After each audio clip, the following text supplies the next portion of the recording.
तेजस्वी यादव ने आज मीडिया को इंटरव्यू देते हुए कहा कि असदुद्दीन ओवैसी से मीडिया के लोगों ने पूछा, एक मोहतरमा ने पूछा कि आप ओवैसी से क्यों इत्तेहाद नहीं किए, तो तेजस्वी ने कहा कि ओवैसी, क्या कहा उसने, ओवैसी एक्सट्रीमिस्ट है, चरमपंथी है, इंतहा पसंद है, दहशतगर्द है। आप बताइए हमको, हम तेजस्वी को बोलेंगे बाबू एक्सट्रीमिस्ट को तुम जरा अंग्रेजी में लिख के बता दो।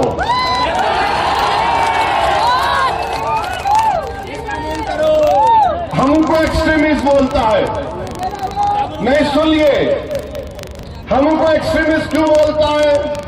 इसलिए बोलता है कि मेरे चेहरे पे दाढ़ी है, सर पे टोपी है, मैं नमाजी हूं, मैं अल्लाह की इबादत करने वाला हूं, मैं किसी के आगे सर नहीं झुकाता सिवाय जमीन व आसमान के खालिक के, मैं किसी को मानता नहीं सिवाय अपने रब के, मेरी बीवी हिजाब करती है, मेरी बेटियां करती है, वो तमाम के तमाम कुरान की तिलावत करती है, मैं अपने मजहब पर फख्र से चलता हूं, तो ये बोलता है ये एक्सट्रीमिस्ट है।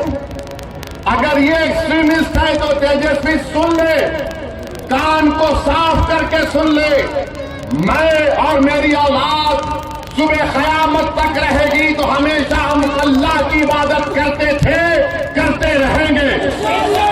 हम कुरान को अल्लाह का कलाम मानते थे, मानते रहेंगे।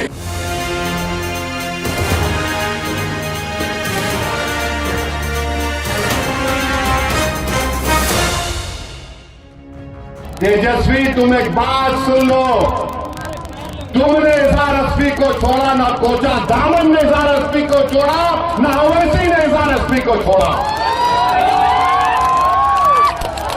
हमेशा हम इज़हार अस्फी का साथ देंगे। कल जब घर से निकल रहा था तो मैंने कहा हाजी साहब अब तुमको कहीं जाने नहीं दूंगा मैं, अब तुमको मेरे साथ रखूंगा हाजी साहब, और अगर मैं दुनिया से जाऊंगा हाजी साहब तो तुम्हारे कंधे पर तुम मेरा जनाजा लेकर जाना।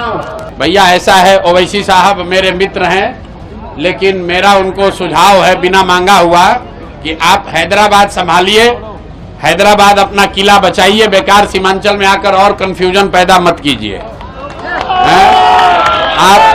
आप अगर आप हैदराबाद अपना संभाल लिए होते, अगर तेलंगाना में मुसलमानों का भला कर दिए होते तो यही बढ़िया होता है। लोकतंत्र में किस तरीके की सोच को बढ़ावा देने का कार्य ओवैसी साहब कर रहे हैं, सिर्फ इसीलिए कि आपकी जीत नहीं होती, सिर्फ इसीलिए कि अगर आपके विधायक जीत के भी आते हैं तो वो आपका साथ छोड़ देते हैं।